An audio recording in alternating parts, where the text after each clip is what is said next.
Milí priatelia, pripravím sa na jednu krásnu vernisáž a takto skoro ráno cvičím moje pesničky.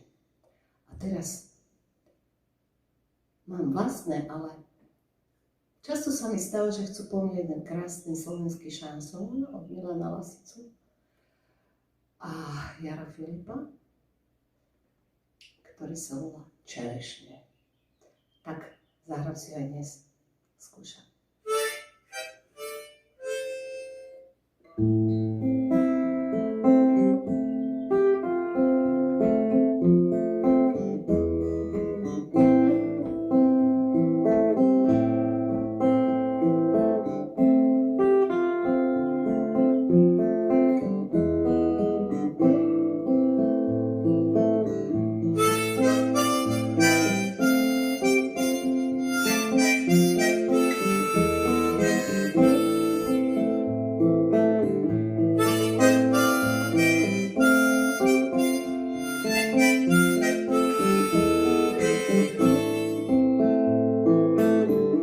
Ako mladé dievča,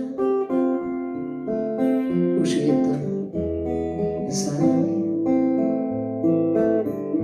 Po stromoch som liezla s našimi chlapcami. A vždy, keď na strome zlomili halúsku, hádzali mi chlapci čerešne za blúzku.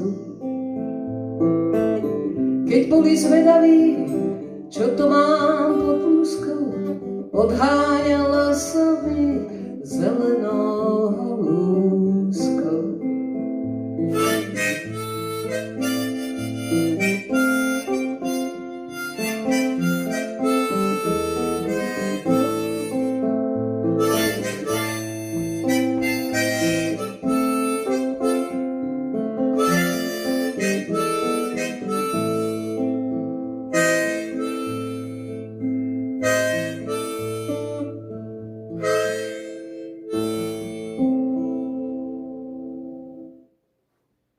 Srdečne vás pozývam.